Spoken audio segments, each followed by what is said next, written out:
Test 1. You will hear a number of different recordings, and you will have to answer questions on what you hear. There will be time for you to read the instructions and questions, and you will have a chance to check your work. All the recordings will be played once only. The test is in 4 sections. At the end of the test, you will be given 10 minutes to transfer your answers to an answer sheet. Now turn to Section 1. Section 1. You will hear a conversation between a clerk at the inquiries desk of a transport company and a man who is asking for travel information. First, you have some time to look at questions 1 to 5.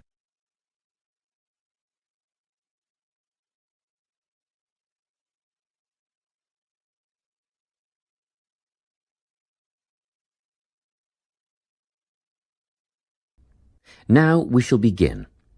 You should answer the questions as you listen, because you will not hear the recording a second time. Listen carefully and answer questions 1 to 5. Good morning, Travel Link. How can I help you? Good morning. I live in Bayswater and I'd like to get to Harbour City tomorrow before 11 a.m. Well, to get to Bayswater... No, I live in Bayswater. My destination is Harbour City. Oh, sorry. Right, so that's Bayswater to Harbour City.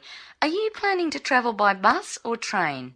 I don't mind, really. Whichever option is faster, I suppose. Well, if you catch a railway express, that'll get you there in under an hour. Let's see. Yes, if you can make the 9:30 a.m. express, I'd recommend you do that. Great. Which station does that leave from? Helendale is the nearest train station to you. Did you say Helensvale? No, Helendale. That's Helendale.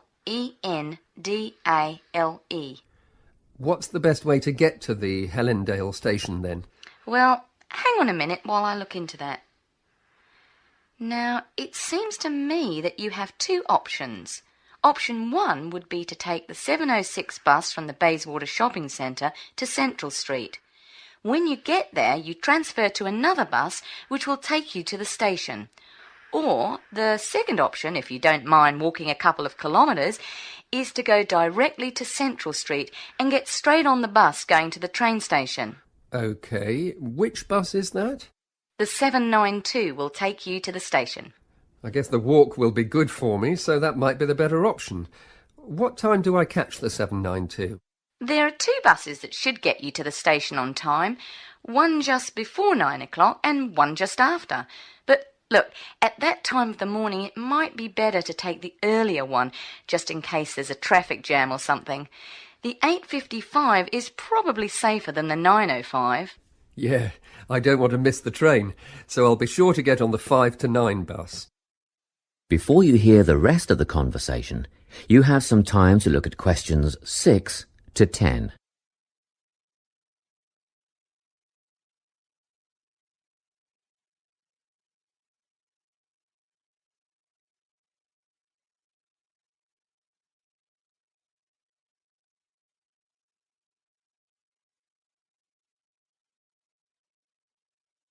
Now listen and answer questions 6 to 10.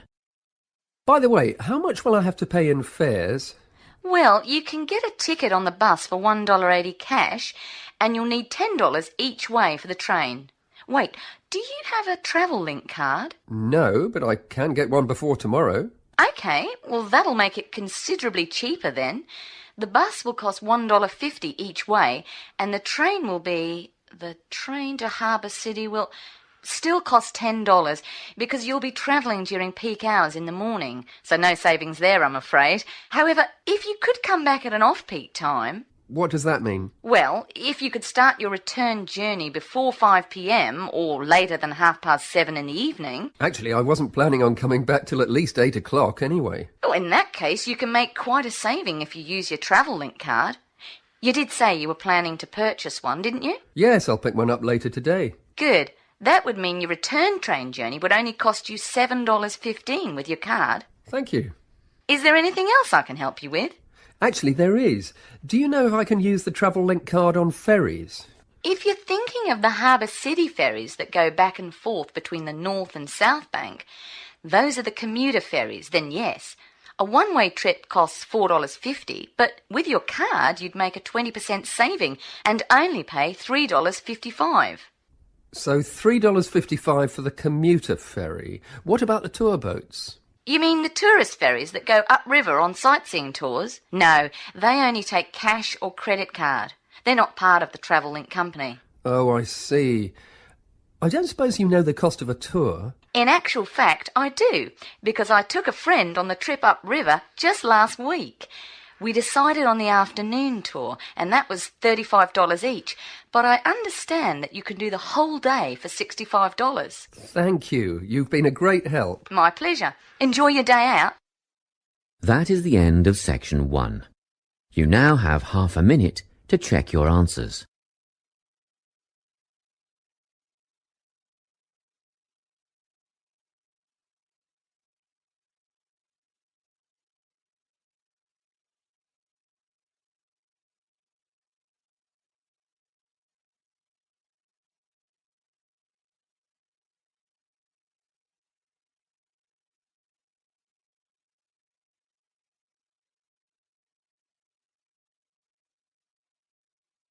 Now turn to section 2.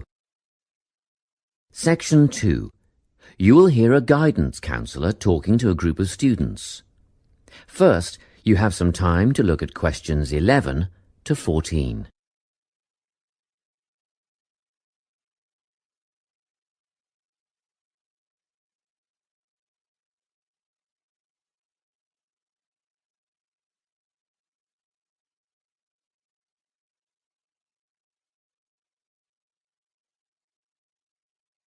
Listen carefully and answer questions 11 to 14.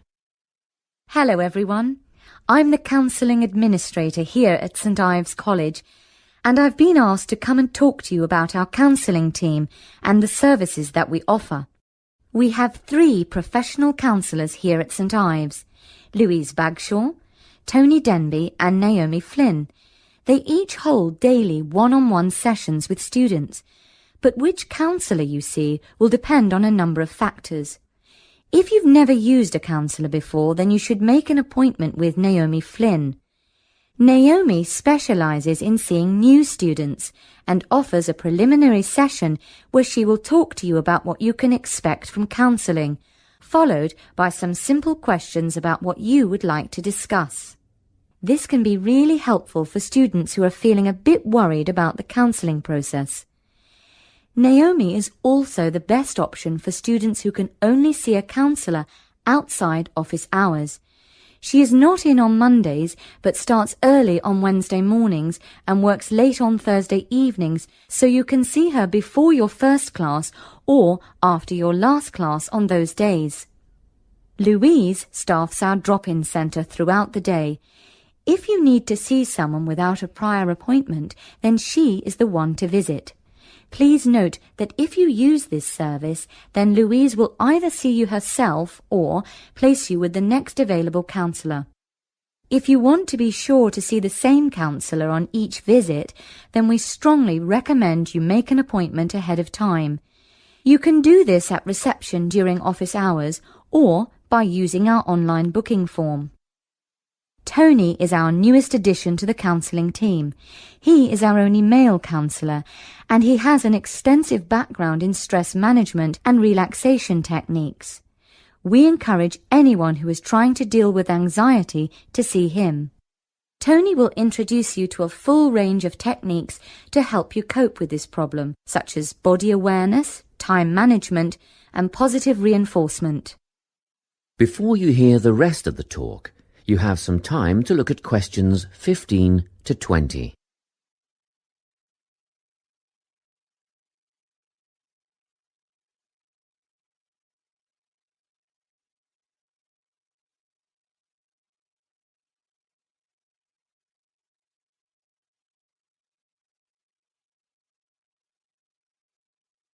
Now listen and answer questions 15 to 20.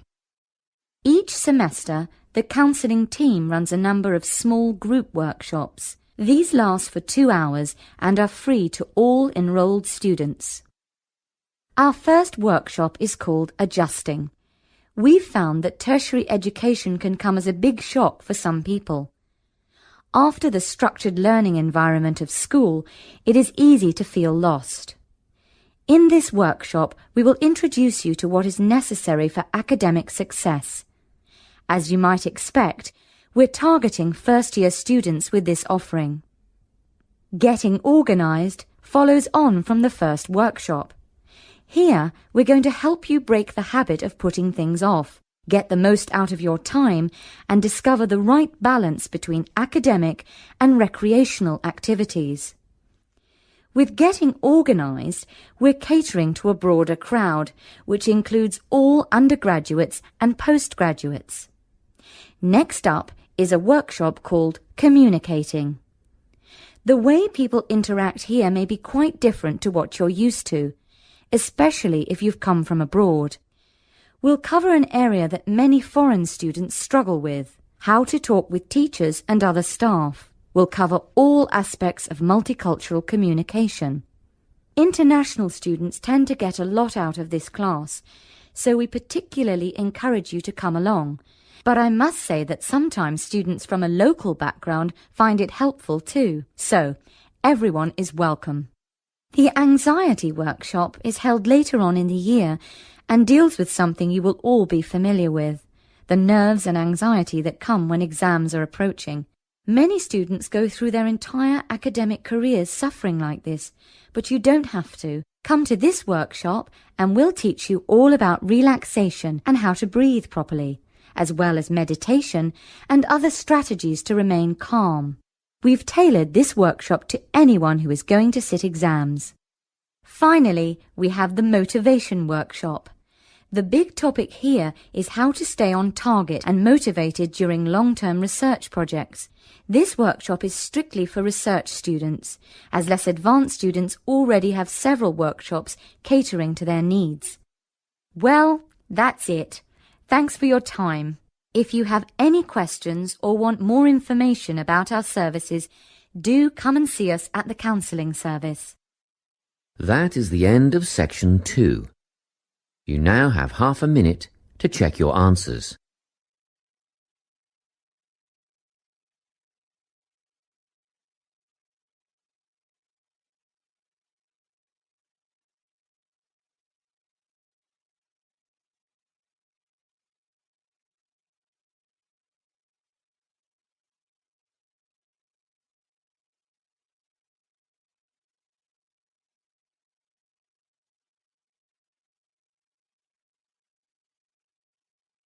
Now turn to Section 3. Section 3. You will hear a conversation between a tutor and two students who are preparing for an English literature test. First, you have some time to look at questions 21 to 24.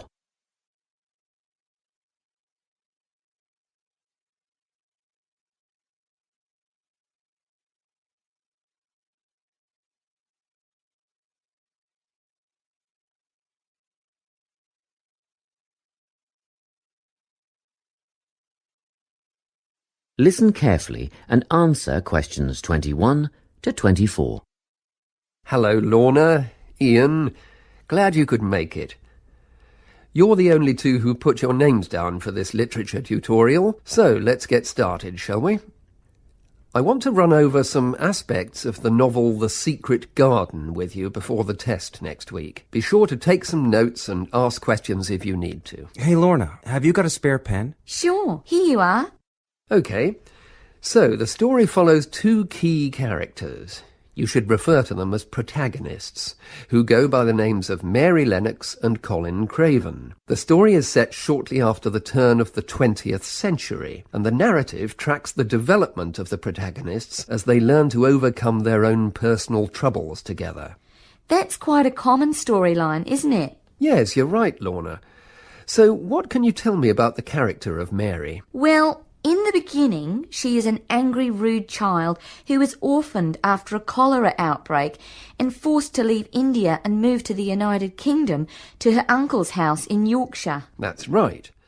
And there she meets Colin, who spends his days in an isolated room, believing himself to be permanently crippled, with no hope of ever gaining the ability to walk. The two strike up a friendship, and gradually learn, by encouraging each other, that they can both become healthy, happy, and fulfilled in life.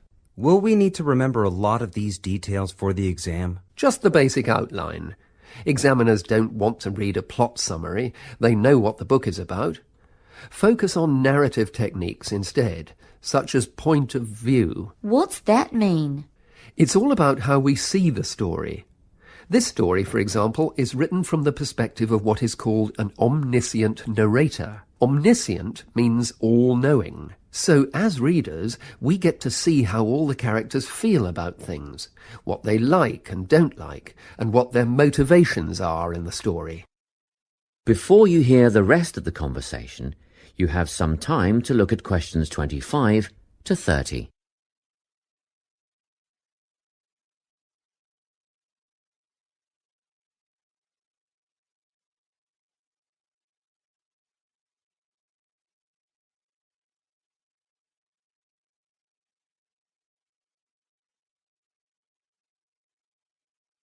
Now listen and answer questions 25 to 30. Won't it be hard to write a technical analysis? After all, it's a kid's book. Well, it was initially pitched at adults, you know. But over the years it has become seen as a more youth-orientated work. And you're right in a sense. The simple vocabulary and absence of foreshadowing make the story very easy to follow and ideally suited for children. But that doesn't mean there isn't much to analyse. Look at the symbolism, for instance. Symbols are things, right? Material things like objects that stand for abstract ideas. Absolutely, yes. And the author uses many of them. There's the robin redbreast, for example, which symbolises the wise and gentle nature that Mary will soon adopt. Note that the robin is described as not at all like the birds in India. Roses are used as well, as a personal symbol for Mistress Craven. You'll see they're always mentioned alongside her name, and Mistress Craven's portrait can also be interpreted as a symbol of her spirit. Are symbols just another name for motifs? No, motifs are a bit different. They don't have as direct a connection with something the way that a symbol does. Motifs are simply recurring elements of the story that support the mood. Are there any in this novel? Yes, two very important ones. The Garden of Eden is a motif. It comes up a few times in connection with the garden of the story. And then you've got the role that secrets play in the story. In the beginning, everything is steeped in secrecy, and slowly the characters share their secrets, and in the process move from darkness to lightness, metaphorically, but also, in the case of Colin, quite literally. His room in the beginning has the curtains drawn, and he appears at the end in the brightness of the garden. Anything else we need to know about? Yes. Nearly all novels explore universal concepts that everyone has experienced. Things like love, family, loneliness, friendship. These are called themes. The Secret Garden has a few themes that all centre on the idea of connections. The novel explores, for example, the way that health can determine and be determined by our outlook on life. As Colin's health improves, so too do his perceptions of his strength and possibility. The author also examines the link between our environment and our physical and emotional prosperity. The dark, cramped rooms of the manor house stifle the development of our protagonists. The garden and natural environments allow them to blossom, just as the flowers do. Finally, this book looks at connections between individuals, namely Mary and Colin. This necessity of human companionship is the novel's most significant theme, because none of their development as individuals would have occurred without their knowing each other. Well, that about sums it up, I think. That's a great help, thanks. Yes, thanks very much. That is the end of section 3. You now have half a minute to check your answers.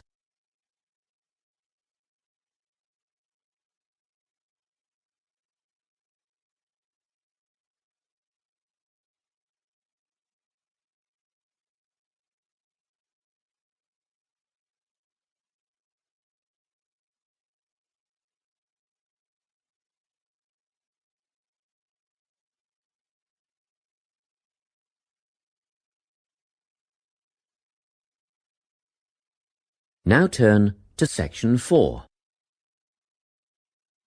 Section 4. You will hear a talk on the topic of time perspectives. First, you have some time to look at questions 31 to 40.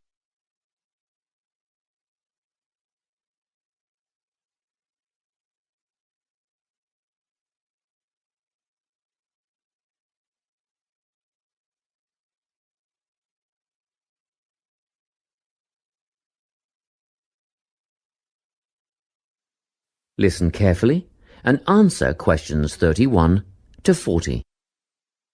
Today, I'm going to be talking about time. Specifically, I'll be looking at how people think about time and how these time perspectives structure our lives. According to social psychologists, there are 6 ways of thinking about time, which are called personal time zones. The first 2 are based in the past. Past positive thinkers spend most of their time in a state of nostalgia, fondly remembering moments such as birthdays, marriages, and important achievements in their life. These are the kinds of people who keep family records, books, and photo albums. People living in the past negative time zone are also absorbed by earlier times, but they focus on all the bad things, regrets, failures, poor decisions. They spend a lot of time thinking about how life could have been. Then, we have people who live in the present. Present hedonists are driven by pleasure and immediate sensation. Their life motto is to have a good time and avoid pain. Present fatalists live in the moment too, but they believe this moment is the product of circumstances entirely beyond their control. It's their fate, whether it's poverty, religion, or society itself. Something stops these people from believing they can play a role in changing their outcomes in life. Life simply is, and that's that. Looking at the future time zone, we can see that people classified as future active are the planners and go-getters. They work rather than play and resist temptation. Decisions are made based on potential consequences, not on the experience itself. A second future-orientated perspective, future fatalistic, is driven by the certainty of life after death and some kind of a judgment day when they will be assessed on how virtuously they have lived and what success they have had in their lives. Okay, let's move on. You might ask, how do these time zones affect our lives? Well, let's start at the beginning. Everyone is brought into this world as a present hedonist. No exceptions. Our initial needs and demands, to be warm, secure, fed, and watered, all stem from the present moment. But things change when we enter formal education. We're taught to stop existing in the moment and to begin thinking about future outcomes. But did you know that every 9 seconds a child in the USA drops out of school? For boys, the rate is much higher than for girls. We could easily say, well, boys just aren't as bright as girls. But the evidence doesn't support this. A recent study states that boys in America, by the age of 21, have spent 10,000 hours playing video games. The research suggests that they'll never fit in the traditional classroom because these boys require a situation where they have the ability to manage their own learning environment. Now, let's look at the way we do prevention education. All prevention education is aimed at a future time zone. We say, don't smoke or you'll get cancer. Get good grades or you won't get a good job. But with present-orientated kids, that just doesn't work. Although they understand the potentially negative consequences of their actions, they persist with the behavior because they're not living for the future. They're in the moment right now. We can't use logic, and it's no use reminding them of potential fallout from their decisions or previous errors of judgment. We've got to get in their minds just as they're about to make a choice. Time perspectives make a big difference in how we value and use our time. When Americans are asked how busy they are, the vast majority report being busier than ever before. They admit to sacrificing their relationships, personal time, and a good night's sleep for their success. 20 years ago, 60% of Americans had sit-down dinners with their families, and now only 20% do. But when they're asked what they would do with an 8-day week, they say, oh, that'd be great. They would spend that time laboring away to achieve more. They're constantly trying to get ahead, to get toward a future point of happiness. So, it's really important to be aware of how other people think about time.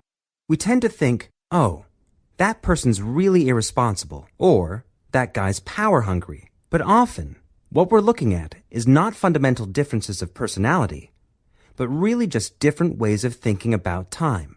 Seeing these conflicts as differences in time perspective, rather than distinctions of character, can facilitate more effective cooperation between people and get the most out of each person's individual strengths.